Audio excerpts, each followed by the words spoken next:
Hai guys, balik lagi di UK Kelvin. Seperti biasa kita lanjutin kasusnya Vina, tapi ini tentang Ucil Rivaldi lagi ya. Yuk kita lihat.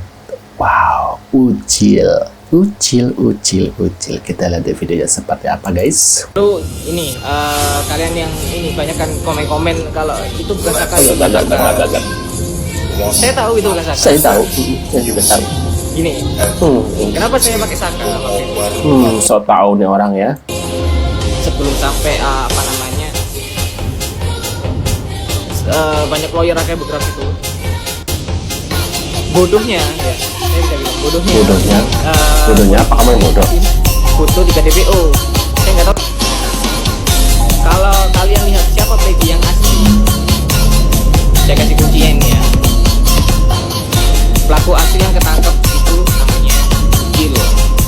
Tahu dari mana pelaku aslinya? Kan jelas-jelas ini belum ada keputusan bahwa ini kasus pembunuhan atau kasus kecelakaan tunggal. Ini orang ya cuma mencomot-comot berita terus dia bilang bikin VT kayak gini ya guys ya.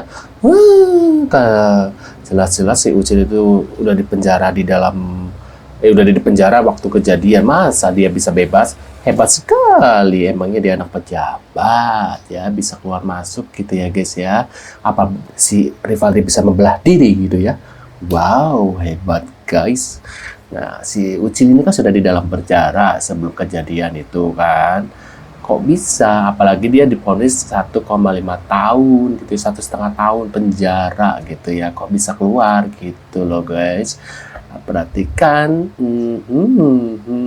kan ini orang, aku pernah loh nggak posting komen di dia, ngajak live ngobrol langsung gitu ya, ngobrol kayak gitu atau ya adu argumen lah gitu ya, maksudnya nggak dibales. Takut kali ya, yang lain-lain pada komen dibales, aku mah nggak dibales, takut kali ya. Kalau aku sih ayo aja gitu kalau mau ajak adu argumen gitu ya, tapi dia mah takut guys. Dia mah hanya pansos, makanya kan yang si orang ini nggak dipanggil di ini kan, di TV nggak diundang. Kalian pasti tahu. 10 September sudah. Kalau kata Rivaldi, siapa yang bikin dia babak belur? Waktu di penyidikan Di Polresta. Polresta. Iya, sampai telinga nih di-staplesin semua Pak. Waktu di persidangan juga dari para saksi. Telinganya di staples Pak. Itu Sakit pasti guys, jahat.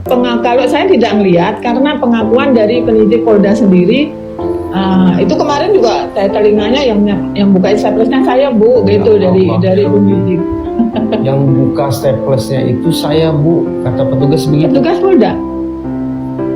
Jadi mata sini terus sama telinga. Ya, staples ini mata. Jadi kayak sipit gitu. Alis. Iya.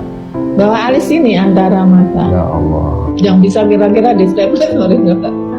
Jadi kalau memang sesama tahanan, maksud iya nyari staples dari mana? Oh gitu. Ibu pernah Rivaldi kan tidak nama petugas itu? Nggak tahu. Jadi nggak tahu. Tahunya petugas saja. Parah ya. Kok sesadis itu guys? Menstaples telinga dan mata tidak satu orang. Kan pasti harus ada yang memegangi Rivaldi kan? Iya. Kalau itu dia pasti berontak kan? Iya. Dipegangin sedemikian rupa atau barangkali diikat sedemikian rupa, baru kemudian di staples. Mungkin dia nahan sakit aja Pak, karena disuruh tanda tangan pun dia tetap nggak mau. Oh ya? Nggak mau. Dia bilang, makanya sampai sekarang dibilang batu kamu tuh. Masih mending dibunuh daripada suruh tanda tangan, karena dia tidak melakukan. Kata Rivaldi? Iya. Ke ibu? Iya, ke saya ngomong begitu. Saya sibuk daripada saya suruh ngakuin, saya nggak melakukan. Sudah bunuh aja sekalian. Ini di depan bapaknya juga kayak gitu. Jadi yang menandatangan itu perkiraan tidak itu tahu. siapa? Ya saya tidak tahu Pak. Hanya palsu berarti ya? Iya, dipalsukan. Tantangan dipalsukan. Ya itu di keterangan saksi. Pasti ini sekelopotan Gogon dan Gogon guys, Gogon sama si Arong gitu ya, Aris Papongong gitu ya. Para Surdianong tuh loh. Pantas aja ini gara-gara si Linda guys, ini gara-gara si Linda sosok kerasupan sekarang joki-joki gitu, bilangnya punya inilah punya itu, empretut kalian yang percaya sama Linda, kerasupan. Kalau si Linda kerasupan lagi di depan gue, udah gue colok matanya, kesal gue. Kasihan kan orang-orang yang nggak bersalah, walaupun Ucil kelihatannya nakal gitu ya.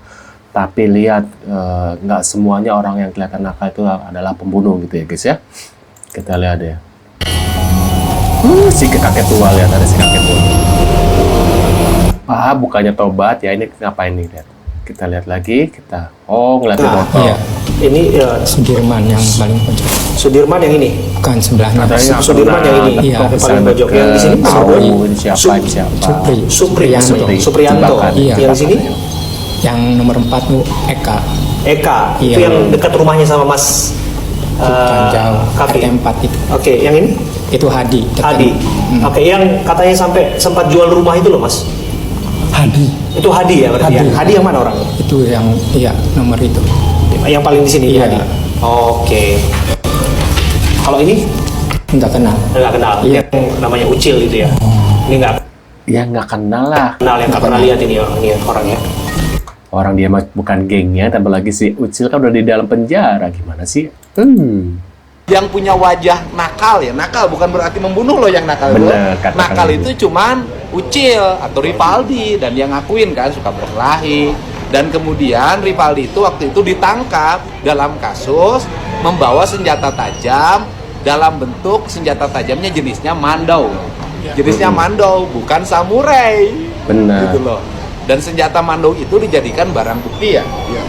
Yang disebut dalam BAP adalah samurai. Saya nggak tahu apa perbedaan mandau dengan samurai, sehingga polisi, jaksa, hakim waktu itu tidak bisa mengkategorikan jenis senjata tajam. Tidak bisa membedakan mana mandau, yang mana samurai. Sepengetahuan saya, samurai dari Jepang. Kalau mandau mah dari Dayak. Ya Pak? Iya. Gitu. Tadi berapa orang Pak tadi yang Berapa orang? Empat orang ya, tadi 4 orang. Dan kemudian cerita lagi kan, kalau kemudian bahwa Rivaldi mengenal Linda, iya, karena Linda itu adik sesepupu pacarnya Rivaldi, gitu loh. Tapi punya kedekatan tidak. Apakah Linda suka kesurupan? Dia bilang, ya tidak tahu. Sepengetahuan saya tidak pernah ketemu sama Linda kesurupan. Kalau kesurupan akan dijadikan alat bukti dan sudah dijadikan alat bukti. Terus hal yang menarik ya, saya lihat kalau saya kan tukang ngumpulin bahan. Hal yang menarik pertama adalah bahwa mereka itu ditangkap oleh unit narkoba. Kemudian dimasukkan ke ruangan unit narkoba, di mana Parudiana di situ ada, ikut memeriksa dan ikut melakukan tindakan-tindakan yang bertentangan dengan prinsip-prinsip SOP pemeriksaan dan hak asasi manusia, nggak usah disebutin. Itu prinsip. Nah, itu yang dilakukan. Yang kedua adalah bahwa menurut keterangan mereka tadi, barang bukti dalam bentuk bambu dan batu itu dicarikan waktu itu oleh Jaya. Dan alat pemukulnya itu yang hadir itu bukan balok kayu, tetapi bambu. Sedangkan di BAP-nya balok bambu. Pertanyaannya adalah, ada nggak istilah balok bambu? Nah, itu ada 2 tuh. Satu mandau dibilang samurai, kedua bambu dibilang balok. Nah, itu. Kemudian yang ketiga, ini saya minta pada semua nih, mohon jangan dulu lagi mencari DPO namanya Andi. Jangan nyari DPO lagi namanya Sandi. Dani, ya kan? Gitu kan? Jangan dulu nyari Peggy lagi, nyari Dani, nyari Sandi, jangan. Nyari Peggy, nyari Andi, nyari Dani. Jangan. Karena ketiga-tiganya itu hasil karya ilmiahnya Sudirman. Ilusi. Karya ilmiah lah.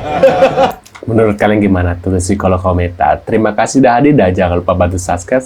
Sampai jumpa di video selanjutnya. Kalian punya komen apa tentang Kang Deddy, pendapatnya? Tulis di kolom komentar. See you guys.